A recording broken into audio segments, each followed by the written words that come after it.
You're listening to Lone Star Community Radio on 104.5 KCZWLP Conroe and 106.1 KZCCLP Conroe and worldwide on irlonestar.com.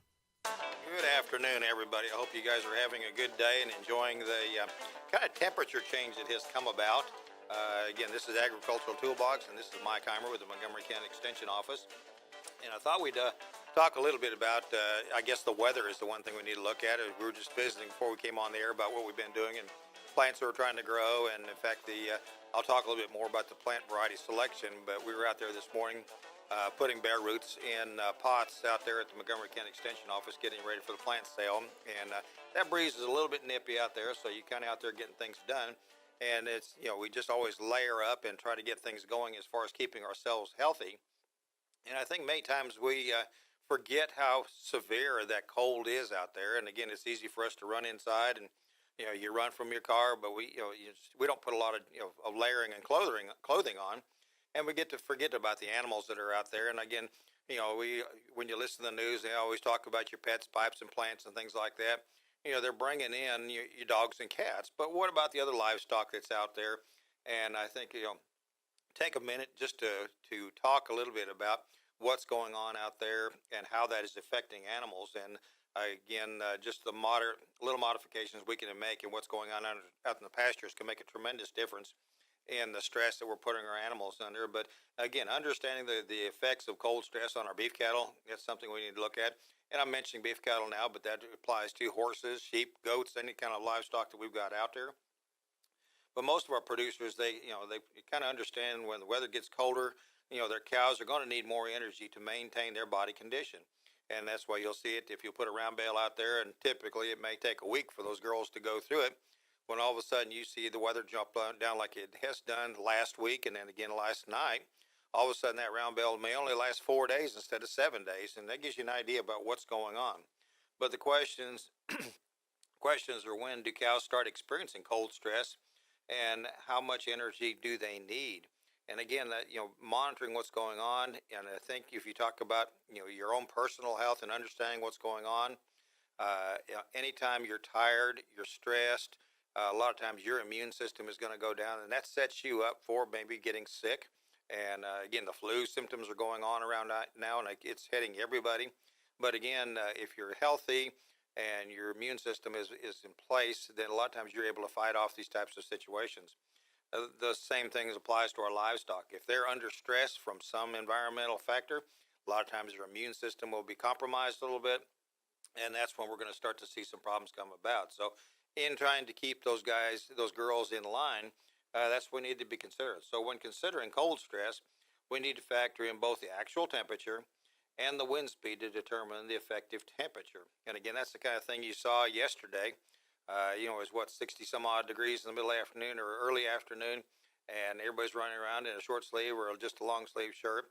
And then that little first blast started to come through, and it cooled off a little bit. But then all of a sudden, when the wind started picking up last night about dark, then you notice there's a tremendous difference in the stress that was going on. So, you kind of look at wind speed can dramatically lower the effective temperature that the cattle will experience, and that's going to be yourself also. You can, 5-mile-an-hour wind and a 20-mile-an-hour wind, there's going to be a tremendous difference. But any kind of available protection that we can offer our livestock, and it doesn't have to be fancy housing. It's normally, if there's just kind of a wind block, it might be trees, it might be a fence, it might be a building. Anytime we can give them an opportunity to get behind and block the wind, it will make a tremendous difference in the effective temperature or the wind chill that they're going to feel. And just, give you an idea about what we're looking at. Again, we're moderate here. If we talk about the folks up north and the temperatures they're experiencing, we're looking up even in Kansas, Nebraska, they're looking at below zero temperatures. But when you consider 30 degrees at zero wind speed, it feels like 30. You bump that up to a 5-mile-an-hour wind, all of a sudden that 30 degrees now feels like 23 degrees. You go to 10 miles an hour wind, then all of a sudden that feels like 18 degrees. 20-mile-an-hour wind, that's all of a sudden now we're down to 9 degrees. And that 30-mile-an-hour wind that we were experiencing last night, 30-degree temperature actually feels like -6. And that's what your livestock are starting to have to be exposed. And when you look at animals and you're realizing there that a lot of times shivering is their best method of generating heat so that they stay warm. And again, that's going to take more energy as far as foodstuffs to counteract that shivering that they're doing as far as developing more heat energy.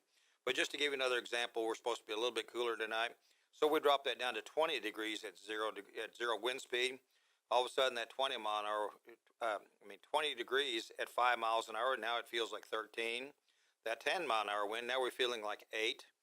20 mile an hour feels like 0, and a 30 mile an hour wind, if that continues on, and if we get down to 20 degrees, all of a sudden that's 16 degrees below 0.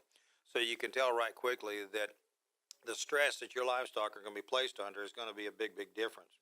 The second consideration is just exactly what does a cow begin to feel. When do they feel cold stress? And the point of cold stress, or the point where it lowers the critical temperature, depends a large part on the amount of insulation provided by their hair coat. And again, horse people are really good about putting on blankets, things like that, but realizing, that big fluffy hair coat that animal's got, if they've got good nutrition going into the fall, they've been able to develop a good thick hair coat. They've got a good deep inner hair coat. That lower lying hair there, that good heavy hair coat will make a big, big difference as far as the critical temperature that those animals are actually going to feel. And to give you an example, as far as critical temperature, and that's where that animal is going to start feeling cold and starting to show symptoms of being cold. A wet summer coat at 59 degrees, that's the critical temperature. If we've got dry conditions in a fall coat, in other words, that early in the fall there before they start to really lay down a lot of hair, 45 degrees is all of a sudden is the critical temperature. But if I've got dry conditions and I've got an animal that's got a good winter coat, all of a sudden now 32 degrees is going to be their critical temperature.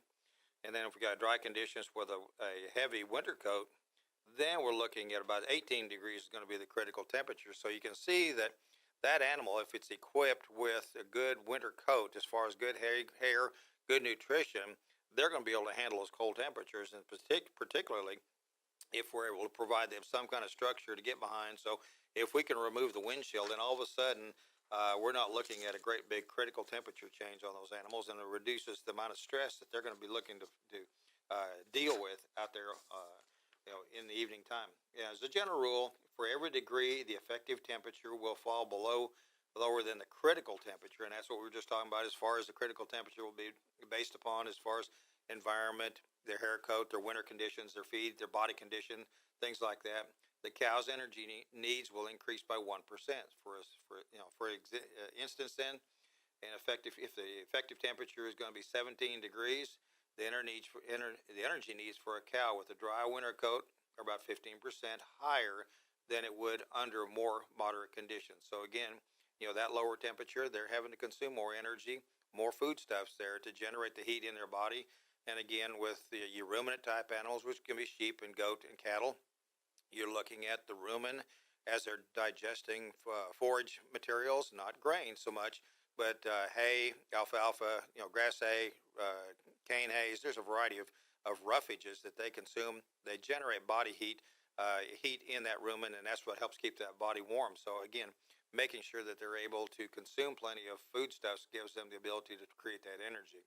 And that energy requirement jumps up to about 40% higher than those under those conditions if the hair coat is wet or matted down. Say if they were, wet, that rain came through yesterday, if they didn't get a chance to get dried out, or maybe they laid down in the mud for a little while there in the sun, after that sun came out for a minute and their hair was matted down, again, the insulation properties are decreased because of that hair being matted down instead of being a good fluffy coat there that's going to provide them lots of protection. You realize then that we've jumped up from 15% to 40% higher increases. So again, almost half again as much feed they're needing to consume to go ahead and meet their critical needs and keep those guys healthy. One of the ways that cows respond to the cold stress is by increasing their voluntary feed intake. And again, if the foodstuffs are available, they're going to take care of that themselves. The animal's entire metabolism system increases in activity, and also the passage rate of roughages through the rumen and digestive tract increases. These changes trigger an increase in the cow's appetite and voluntary intake. So they know they need it. That's why it's critical that we have it out there available for them to utilize. Some observations that we intake as far as you can see that throughout the summertime, your intake ratios, typically about 75, 80 degrees. That's going to be a moderate temperature, and that's kind of the benchmark or that animal's normal consumption of foodstuffs. When you see summertime, when it gets up above 95 degrees, they actually reduce. So only the animals at that point, they can actually drop down to about 65% of their intake ratio because of depressed appetite. They're hot. They're trying to dissipate heat. So they're not going to consume as much. But then when you start getting past dropping back down, all of a sudden we drop into that 41 to 59 degree range. Now we're above, so 103% of their normal range. When we drop down to 5 to 22 degrees, then we're looking at over 107% of their average daily intake. And then again, we start dropping below 5 degrees, and that's 116% of their normal dry matter intake is going to be requested because they're going to be looking for it. There are some measurement considerations that we need to keep in mind regarding the changes in the feed intake, responses to the cold, and the cow's energy intake. If we've got a poor quality hay, then we need to make sure that we might be providing a little bit better quality hay or some other supplement to go along with it. But again, we can't make drastic changes in our amount of concentrate, looking at acidosis on your ruminant type animals, or even causing some colic problems in equines. So we need to be careful as far as energy supplementation. But again, the quality of our vegetation or hay sources will make a big difference as far as meeting their nutritionals. So make sure the one critical thing is going to be a water availability. So the biggest thing you need to look at, if water is not available, it's frozen early in the morning when you get ready to leave out, they don't have the opportunity to drink. That's automatically going to suppress feed intake because if they can't drink, they're not going to go along with the feed. So then all of a sudden, we're starting to compromise our system. So if the feed availability is limited, either because of ice or things like that, or they can't get to it, again, they're not going to get that opportunity to respond to their appetites. So both ways we're going to need to looking at as far as making sure we have ample water. And again, if it's frozen, small buckets out there when we start getting below 30 degrees, and you've got the warmer water, so supplying a warm source of water again for even some of your smaller animals like chickens. If we've got water that's out there that's 33 degrees, but you're able to bring a water trough out there, a water container out there that's got room temperature water, you'll see those birds drink a whole lot more. Your dog's the same way. So again, on some animals, having a hose that's coming from the pump house where the water is going to be up there maybe in the mid-50s. Again, filling troughs out of that warmer water will make a big difference as far as their consumption also. So it's important to remember that cattle can adapt to the short-term weather changes relatively well without a significant impact on the performance. But a cow can deal with a few of these cold, miserable days without suffering long-term effects. However, ignoring the energy costs that we're looking at over the long term, if we go to for a month now of this, all of a sudden you're going to see some body condition scores that are going to start to fall off, increase the risk of problems down the road, including reduced calving. You're trying to rebreed girls here in the spring. Maybe we're not going to have as good a calf crop. So any of these kind of things are going to increase the stress that these animals are dealing with. So we need to be careful about just kind of not ignoring the stresses that these animals are under. When we get in here in a few minutes, we'll talk a little bit more about dystocia, the calving season. We're about to get into that. So again, remember that we understand that the wind does make a big difference, and the weather gets colder. The cows need for energy, and it does increase to maintain their body condition. And the questions are now that start to experience the cold, how do we get those things met? So again, some kind of protection out there, whether it be man-made or natural, good thicket of trees or yaupon plants, things like that breaks up the wind. If you don't have a structure in a leased pasture, having them an opportunity to get in behind something like that, that's all it takes. It doesn't have to be a great big barn, because most times animals are not going to go into structures like that, but they just want to find a windbreak and take in the sun that they're getting today, stand in out of the wind, and you're going to see a big difference on that. So again, monitor their intake, provide enough feed for what their appetite is asking them to consume, and that way it'll keep us from getting into problems. Let's take a break for a moment now, and then we'll come back and talk a little bit about the calving season. We're getting right around the corner. We'll talk about a breeding soundness evaluation program coming up in February, but we're about to get into the calving season. We've got a few calves hitting the ground right now, and let's make sure that we're keeping those guys healthy too. So hang with us. We'll be back in a moment.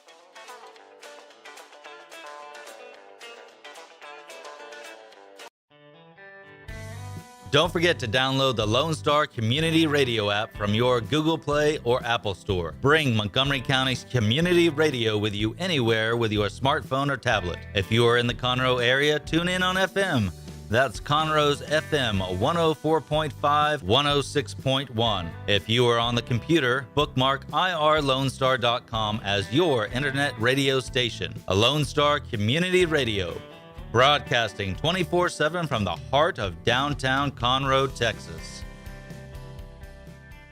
Hey guys, this is Connor. This is Dick. This is Chris. And we're with the Ticket Stub Podcast every Thursday live at noon on 104.5 and 106.1 FM in the Conroe area. Also, anytime at irlonestar.com. You go to irlonestar.com/TTS. You can find all of our social media. And don't forget, we give away 2 tickets to the Grand Theater on every show. If you like movies and you like complaining or celebrating anything that has to do with the silver screen, check out the Ticket Stub Podcast and join us every Thursday at noon o'clock on Lone Star Community Radio. All righty, glad to be with you today, and welcome back to the Agricultural Toolbox. We were talking a little bit a while ago as far as the cold stress that the animals we're dealing with right now. People, animals, and everything, and it's easy for us to run inside the house and close the door and try to forget about what's going on outside. And if you've got livestock out there you're responsible for, we need to be making sure that everything is in good shape. We are typically this part of the world, and again, other parts of the country the same way, but the spring, and again, it can be January, February. We got a lot of calves will start hitting the ground. So that idea being that, we just need to do everything we can to set up the stage to have a very successful calving season. And, realizing that the cow-calf program is the biggest part of what we've got in this part of Southeast Texas, and really all across the southern United States. The cow-calf producer is the primary deal as far as beef cattle production management. The majority of the income that a cow-calf producer receives comes from selling a good, healthy calf crop. And therefore, setting up the newborn calf for success becomes critically important to the profitability of their operation. And it just doesn't happen by accident. It takes some homework, it does take some planning and monitoring as we go through it. Excuse me. Again, the prenatal nutrition and the health of the cow, we need to monitor these things. And we were just talking a little bit about the cold stress and how that can impact what's going on. But the health and the well-being of a nursing calf starts with the health and nutritional status of a cow prior to the birth of that calf. The nutrient needs of the calf increase during the last trimester of gestation, and by the last month prior to calving, the fetus is gaining approximately 1 pound per day during that last session there. So in addition to this late-term fetal growth, a cow is also preparing for lactation. So there's major body changes going on in her physiology. And the research has shown that a cow that's going to be thin and what we call basically a body condition score of 4 or less. And really, we don't find many that are 3s and 2s, but a 4, again, she's showing some hip bones, some ribs, and some spinal column. Those are the kind of girls that, they do have a decreased concentration of immunoglobulins in the colostrum compared to the cow that's a body condition score of 5 or 6. And again, that's ones we always prefer. Cows be at least a 5, preferably a 6 in that body condition score system. And again, that's a 1 to 9. I think most people are familiar with it now because that body condition scoring system, we talk about that a lot. And it's something we use on a regular basis. And anytime you go out there and you're checking cows, at least once every 2 weeks or something like that, physically go ahead and write down body condition scores and monitor changes. And if they're all static, that's great. If you're seeing some cows starting to slip a little bit, then that's that modification of what's going on. But additionally, calves born to very thin cows may be weak and slow to nurse, also reducing a colostrum that they might be able to consume, making them more susceptible to disease problems. So again, we're looking at maybe a cow that's got a suppressed immune response, and then we've also got a calf that's not able to get up and nurse as well. So that's setting themselves up to be susceptible for any kind of disease problem that might be going on. In addition to a healthy mother, the newborn calf needs a clean environment. And again, when things are wet and things like this, we get to forget about that. But healthy adult cattle often shed very low levels of bacteria and virus that cause the scours and other diseases in calves. Manure and mud provide an ideal environment for disease-causing bacteria and viruses.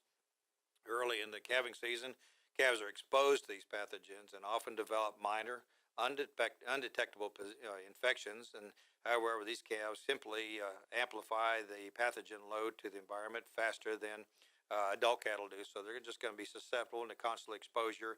They need to watch what's going on. As the calving season progresses, newborn calves are challenged with increasingly higher levels of pathogens. Infection with high doses of bacteria and viruses combined with other risk factors like overcrowding, temperature extremes like we've been experiencing right now, precipitation, that cold, wet rain that we dealt with yesterday. That's a stress factor that can really damage, put our young animals under tremendous stress, can quickly overwhelm a cow's defenses, and that's when we see the clinical cases of scours and things like that start to show up right quick. But long calving seasons really exasperate the situation there of monitoring what's going on. So we've talked in the past about having a confined breeding season. So we've got animals coming in a shorter window. We can monitor what's going on and have those calves, basically susceptible to this exposure period for a shorter period of time, monitor what's going on and are able to respond much quicker than if we've got animals that come and we don't see them for a day or two. These kind of conditions really set ourselves up for failure. But these conditions often lead to scour outbreaks that cause great financial loss, due to increased labor, reduction in weight gains, and even like calf death loss. And again, when you look at the market right now, and we're talking about a 500-pound frame score 1 or large frame score, body forming is 1 and 2s. Then we're looking at about a $900 paycheck there. So we've lost that anytime we're going to lose that calf. So segregating cow-calf pairs by age of the calf has helped reduce the incidence of scour outbreaks when these calves are not being stressed as big groups. And also, you can focus on that if there is a little bit difference in the age group and calves that are 30 days older than others, we can separate them, lessen the exposure to some of the pathogens that might be present, but it also take care of those younger calves with more direct concentration.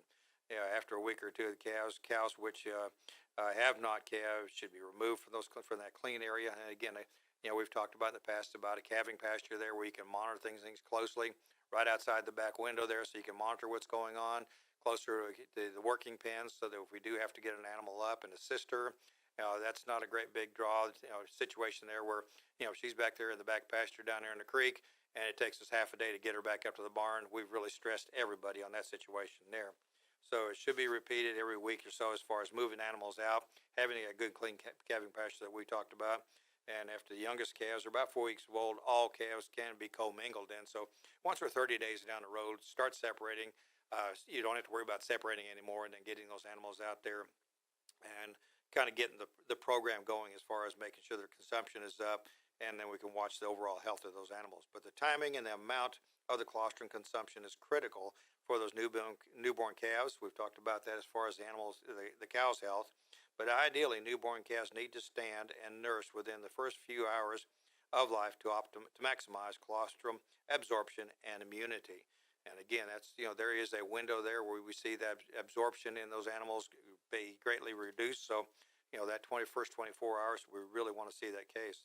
The best case scenario, though, occurs when a cow is in good body condition, gives birth to a good, vigorous calf in a clean environment, and promptly stimulates the calf by licking it, cleaning, getting it dry, getting it up. And vigorous calves quickly learn to nurse right away and get a large colostrum meal, again, which is going to jumpstart their immune system. They are going to get a little passive immunity through the placenta before they're born. But again, this colostrum is critical as far as getting that first immune response going. The first meal the calf consumes is one of the most important meals of its life, because a sequence of gut changes begins to occur with that meal to protect the calf from pathogens. The gut begins to close. Excuse me. The losses of ability to take contact directly greatly decrease as far as going to the blood as soon as the calf's first meal is introduced in the intestinal tract. So as a result, less and less antibodies can be absorbed from each subsequent meal until that gut actually completely closes over and goes through that modification, so it is able to protect its blood system and then also start consuming other foodstuffs, again, as far as lactation. But again, you watch those animals, and within a few days, they're actually going to start eating things. Might be clover, might be alfalfa if you're providing a supplement like that. But you'll be amazed on those young animals how quickly they will start consuming things. The timing of colostrum delivery is critical, as we're referring to. The common misconception about the time window available to deliver colostrum calves is the calf always has 24 hours. In reality, the window depends on when that calf first consumes any kind of meal. If a calf has had nothing to eat and can still absorb up for 24 hours, but if calf consumes anything, that gut closure process that we talked about starts to occur. So then again, if it's a situation where they actually get that first colostrum meal later on, they may have actually missed that opportunity to absorb that directly into the blood. So unfortunately, anything can be a dose of colostrum that is too small. Something is better than nothing but milk replacer. And there are some colostrum sources that we can buy. You can actually get those from dairy cattle. Some of the farms have actually sell. Now they'll milk that off of cows and have that available for a person to consume. Maybe a situation where the cow is down, she's not nursing, able to produce. So those kind of things we do, some hand feeding on these cattle to get them going. All of these meals will initiate gut closure and decrease the amount of antibody absorption. Worse yet, the bacteria nursed from a dirty environment, including the udder, may be directly absorbed into the blood and cause severe disease problems also. So again, a situation there where, that cleanliness, that good clean calving pasture, lots of grass out there, less mud, not a lot of wet haystacks, things like that out there can harbor that environment. Those are the kind of things we want to be staying away from. So prevention is the best cure. Good passive transfer is accomplished most effectively by implementing preventive management strategies. And these include maintaining the adequate body condition of the scoring the cattle, providing a good clean environment for the calf in the pasture there, and routinely observing calves to make sure that they have been paired up with their mom and that they have nursed. Make sure that you are seeing that occur. A lot of times you'll see one calf go up there and rob from another, but if that other cow, it's early, maybe that other cow is way into its production cycle and it's not getting the colostrum, so we're missing that window there. So making sure they were paired up and that those calves are nursing their mom and getting a good strong meal. Calves born following prolonged labor, especially if the calf had to be pulled or removed via C-section, they're at a higher risk of failure of passive transfer. Again, so making sure calves are born to first calf heifers, they're also more vulnerable as well to stresses. Maybe that calf, that newborn heifer, that new heifer doesn't understand her job yet, so it takes a little bit of effort to get those guys paired up. So close observation of these pairs can allow for early intervention and then also maximizing the passive transfer that we're going to get. So when we look at intervening, interventions depend on the producer's preferences as well as recommendations from your local veterinarian. And again, that local relationship with your veterinarian is critical. Everybody needs to have a veterinarian that knows their operation. They visit with them regularly. It's not that you have to have them out there on the place all the time, but they know your situation there. So when you call them, you've got a problem, they can make a recommendation that you can go ahead and move on and act for quickly. So again, milk out of the dam and feed, milk the cow and then feed it to the bottle or to feeding tube if necessary. If we've got a problem there where the calf is not able to get up and nurse. Feed colostrum banked from other cows can also be kept in the refrigerator. The feed, the commercial colostrum, and again, those things are available if that's the only option or opportunity we've got. And there's the feed colostrum supplement. Those kind of options are out there also. So again, these are all options that when our primary source has failed, and that's what we always want to make sure that we've got a good, healthy cow.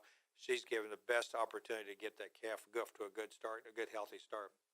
And again, that's what's critical is making sure that we're able to monitor those things. And the weather stresses, we referred to that earlier on, but regulating body temperatures in that newborn calf, they don't have that ability to moderate, deal with the temperature changes. So if we can get them dry, get them up as quickly as possible, then they're able to go ahead and get to a structure. It might be out of the wind as just far as a windbreak, but again, might be a situation we've got a three-sided shed that they can get up, have a dry spot, get in out of the wind, and have a dry place to lay down and not have to lay in the mud. And those kind of situations will allow them to go ahead and get up, get going, get their body going, calves born in a cold, wet conditions may need this dry, warm place to acclimate. And again, it takes a little while for that calf to be able to regulate its own body temperature, and that process takes a little time. And again, that artificial environment we may need to provide is going to make a big difference on the survival of those calves. So these are some things to consider when we talk about trying to get these calves up and born this time of year. And again, we can be like we were yesterday, 60 degrees, and all of a sudden we're 30 degrees. And if we've got newborn calves coming out there this morning, we should have been out there double checking to make sure that they didn't need to be get them up, get them dry, and then get them into a structure there so they can go ahead and get some body temperature, regulate their body temperature, and then go ahead and get a good meal in them. We'll be back in a few moments there, and we'll be back after this break with the Agricultural Toolbox.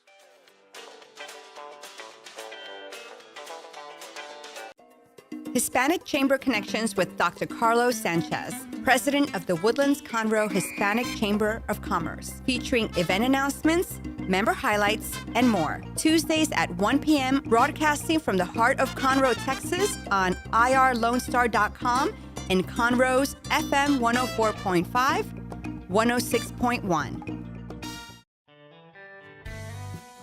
Our talk shows and music shows are looking for sponsors. Want to expand your brand awareness? Reach the hyper-local audience in Montgomery County? The Lone Star Community Radio sponsorships accomplish this. Want to see our stats and rates? Check out irlonestar.com/sponsor for more information. Or call in and leave us a message at 936-647-3776 with your question. Get seen on TV or YouTube and heard on our podcast, FM, and internet radio. Sponsor your local radio station with Lone Star Community Radio.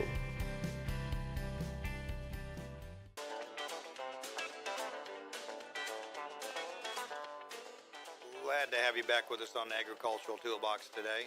And again, it's nice looking out the window and seeing the sunshine. We were just talking about newborn calves. And the idea being that we have done our homework there. We've got the right kind of bulls on our cows and heifers there so that we've got a nice kind of calf hitting the ground, excuse me, without any difficulty. But, there is going to be that situation, and I'm visiting with one producer already earlier this last week that has a situation, lost the cow because of a dystocia situation there. But I thought we'd visit a little bit about the 5 things to know about dystocia before we get into the calving season. And again, this is kind of the heartbreak there. We don't want to lose an animal. And again, there's some things that we can do. But the calving season is either getting started or will start soon for most producers. And nearly 90% of beef cattle producers observe, their cows and heifers during the calving season. I know we do have a lot of producers there that go to work early in the morning, get home late at night. They go into Houston or something like that. So they really don't see their cattle until Saturday mornings when they get a chance to be around, which makes it awfully difficult to spot problems that might be going on. But, there is a regime, whether it be some family member, but we need to really be watching what's going on out there. And, the best calving check regime is not always practical and guaranteed a way to eliminate calving problems. But again, because there are problems that still can occur, but anything we can do to lessen the losses, lessen the difficulty that a cow or heifer goes through, that's what we want to focus on. But what is dystocia? By definition, dystocia or calving difficulty is any delayed or difficult parturition. Dystocia is the number 1 cause of death in calves during the first 24 hours of life. And factors that can influence dystocia in a herd includes the size of the calf, the shape, gender, and the presentation of the calf, as well as the age, size, body condition, and ability of the dam or that cow to give birth. And again, we were talking earlier about, that body condition score 4 or 3. That girl is thin. She's not going to have as much energy, as much stamina. That's the kind of things we're alluding to right there. But most calving difficulties occur in 2- and 3-year-old cows as they are still growing themselves. And many times they've got a smaller pelvic area than they would have in actually 5, 6, 7 years of age. And also they're inexperienced as far as that calving process. So there are stages of labor, and before dystocia can be prevented or treated, understanding those 3 stages of labor is critical. Some cows can take longer to proceed from what we call stage 1 and stage 2, but knowing the signs of parturition, it will help us determine when we need to intervene or if we need to intervene. and then when we do intervene, at what level do we jump in there? So knowing when to intervene, overall beef cattle operations in the U.S. allow heifers to labor for 2 or 3 hours longer than during that initial phase 1 process there, stage 1, than we do with grown cows. Again, that's just, typically because they're inexperienced, they're trying to get things going. But once a cow begins to show signs of labor, it's often easy to get excited, and especially if it's in the middle of the night, we've jumped up, we had to go out there, and we want to get this over with. If intervention occurs too soon, say the cervix is not fully dilated, then we can actually cause some harm because of assisting that cow too soon. And again, instead of waiting another 30 to 60 minutes for dilation to be complete, we may be trying to provide assistance too soon and cause some damage. But on the other hand, if calf distress or abnormal presentation is being seen, then we'll go ahead and move on with that intervention process there. Anytime you've got an abnormal presentation, a leg is back, body's reversed entirely, those kinds of things, that's a different situation there. We know that we've got to get that animal out there so we can get it up and out and get it breathing and its airways cleaned out so it's able to go ahead and move on forward. But when the appropriate amount of time has passed, we can look at those stages there, the stages of the cycle there, and determine what portion of intervention to provide a pull, a hand pull. Sometimes we need to go ahead and have a hard pull depending on the presentation, or if it's completely backwards, we may need to be calling a veterinarian and looking at a C-section. But first, try to determine what the limiting process, and try to correct at least use our least invasive ways. And again, it may be a situation there where you're seeing 2 front legs, but you're not, or 2 front feet, maybe not seeing a nose. So just simply moving or following those legs back in there, and maybe realigning, getting that nose, the head pointed forward, and getting it back in line with those front legs. A simple process like that, all of a sudden we'll get that calf to go ahead and be born very simply. So again, assessing the situation is going to be critical before we start jumping in and trying to see what's going on. The effects of dystocia on the calf, on the healthy calf, and the cow's longevity, they do have profound effects. How it affects the calves, dystocia is more than just difficulty during the calving event itself. Live calves that result from dystocia and a difficult birth are more likely to have symptoms of weakness, acidosis, decreased immunoglobulin G in their body absorption, and leading to potentially greater morbidity or mortality as the calves get on down the road. There's been research in Montana State up there with a lot of stress on those cattle. There is a very positive correlation on calves' average daily gain and weaning weight compared to calves that were allowed to labor longer and have more difficult births. Again, you're seeing a difference in those productivity, those animals on down the road. So it will make a big difference as far as trying to reduce that stress as much as we can. How to reduce dystocia, that's going to be our biggest thing. And again, when we were talking about stage 1, stage 2, and stage 3 of the stages of labor, and again, stage 1, that's the external symptomology that you're looking at. The old cows will be starting to get restless. They're nestling. They stops eating. Stop eating and drinking both. You might see some discharge going on from the vaginal area. Again, internal, that's when the cervix is starting to dilate. And this period of time is typically between 2 and 8 hours. Older cows that are more experienced, again, they're going to be shorter. When we get into younger animals, then we start looking at that longer 6 to 8 hour period, that potentially longer for the heifers. But again, when to intervene, we get more than 8 hours. Check for stillborn calves and make sure that things are progressing and see what kind of activity we need to take. Stage 2, abnormal straining is starting to going on. You're going to see the placenta, the water bag starts to appear. You're going to start to see the limbs, the feet out of that calf of normal presentation, and then the calf is preparing for a proper delivery. And again, at this point in time, as far as internal, the cervix is fully dilated, and this portion of it should last between 1.5 hours to 4 hours. Again, looking at the differences of those animals, but again, when to intervene, the water bag has been visible for 2 hours, and not trying to progress anything past that. No activity in greater than 30 minutes, then we need to go ahead and start moving forward. And then stage 3, passes the placenta, connection between the placenta and the uterus is deteriorated. And this is going to be completed, post-delivery. That's going to be done within 12 hours. So again, stage 2, that's when I see that calf, come out, things are going on. And then placental passing that's when actually cow starts to clean up. But how to reduce dystocia, what did it do wrong? Again, that's what we need to look at as far as our program. If we got calves starting a lot of calving problems, we need to be looking at our management problem and what have I done differently than what we had in the past. If you've not had a problem and all of a sudden you are having a lot of calving problems in the hours leading up to calving, often, it's hard to prevent a lot of dystocia at that time period of time. It may have been a breeding program. If you used the wrong bull, maybe you had a neighbor bull that visited, all of a sudden you're getting a bull that had a larger head, larger shoulders. Those kind of things are creating problems that you did not anticipate or have not had in the past. But cows that have calving difficulty due to a normal fetus presentation, 1 year or more, are more prone to have the same issues next year. So on the other hand, a cesarean section may be required.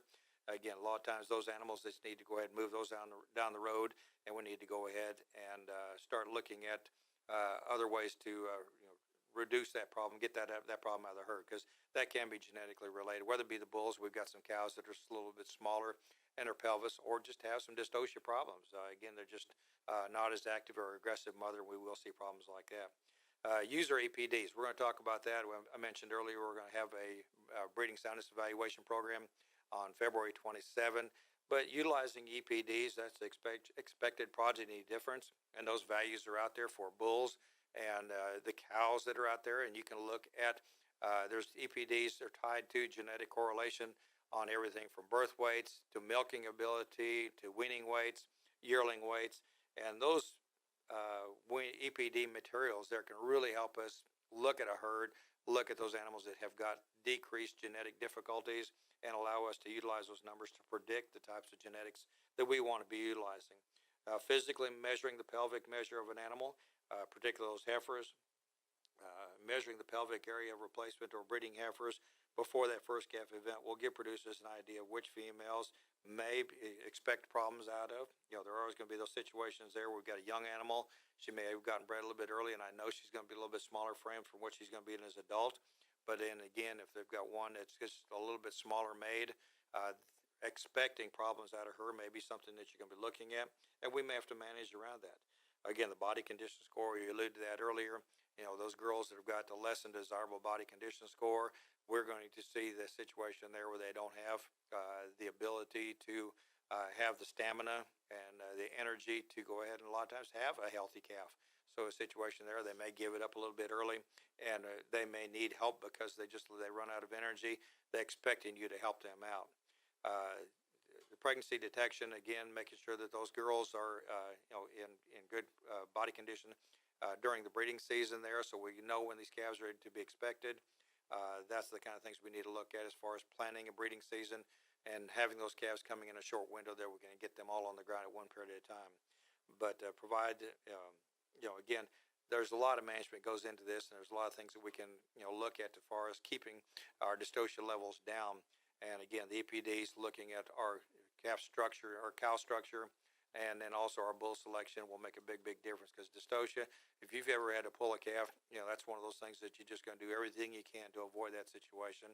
And it's going to occur every now and then, but I know some persons that have used the wrong bull, and all of a sudden they had to pull half their calves. And that's just a nightmare there. You caused undue stress on the whole herd. We mentioned earlier about those calves being put at a disadvantage as far as growth in the future. So again, there's a whole lot of things will go into play as far as trying to avoid dystocia or calving difficulty during the calving season. So anything we can do to get those girls up and calves up on the ground, healthy and good to go, that's what we want to be focusing on. We'll go ahead and take a break at this point in time. We'll come back with a few items there as far as some follow-up and some programs coming up. And again, the idea being we're going to try to have a good, healthy calf crop this spring. We'll be back in a moment with Agricultural Toolbox.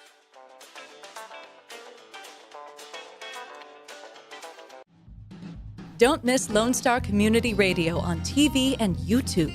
Our talk show and music shows are featured on Our City TV, Suddenlink Channel 12, and have their own YouTube channel. Make sure to subscribe to keep up with posted shows and comment on them below the video.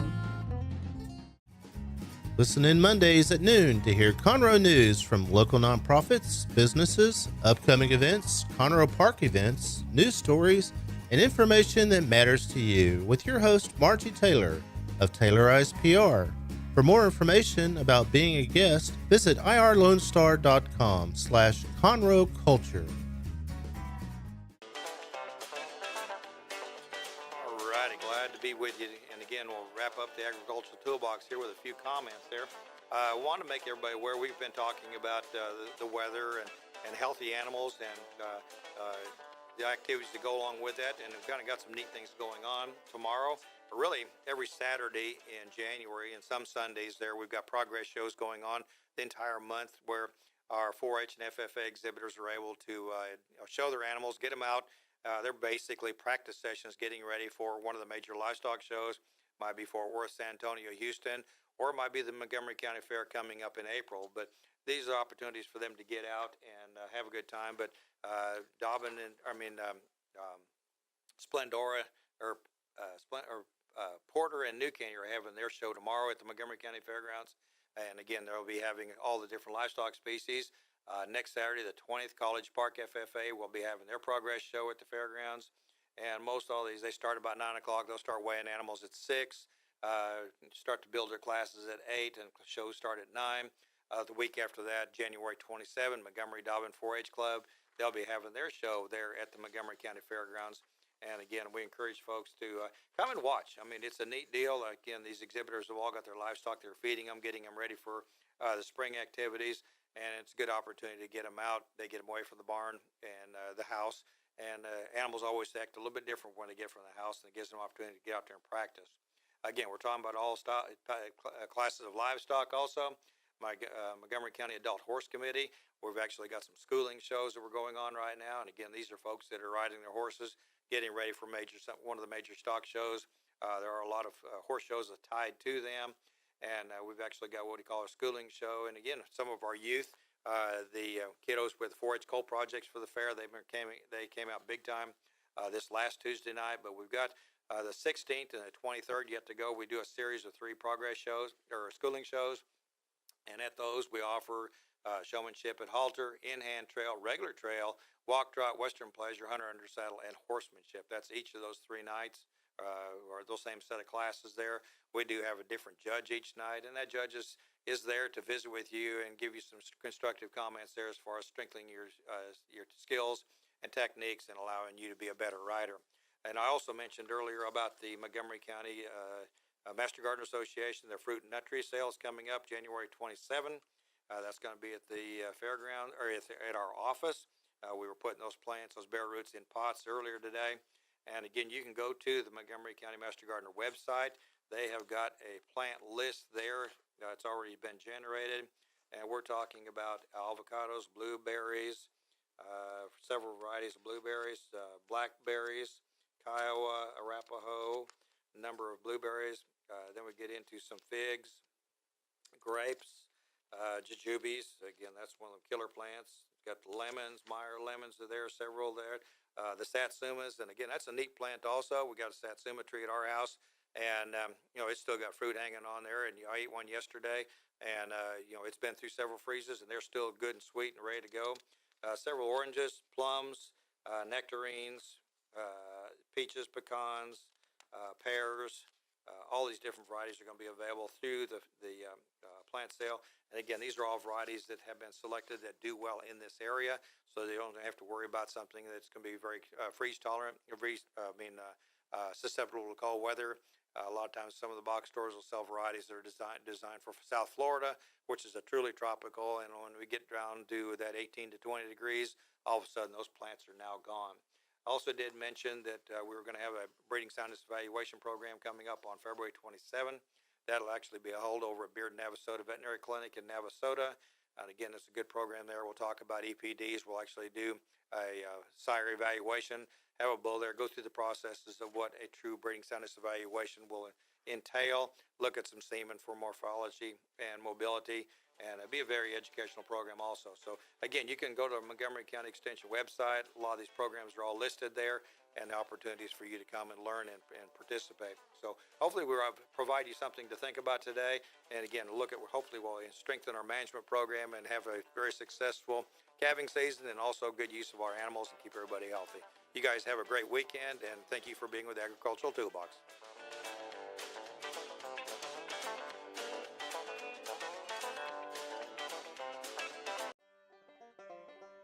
Thank you for checking out this production of Lone Star Community Radio.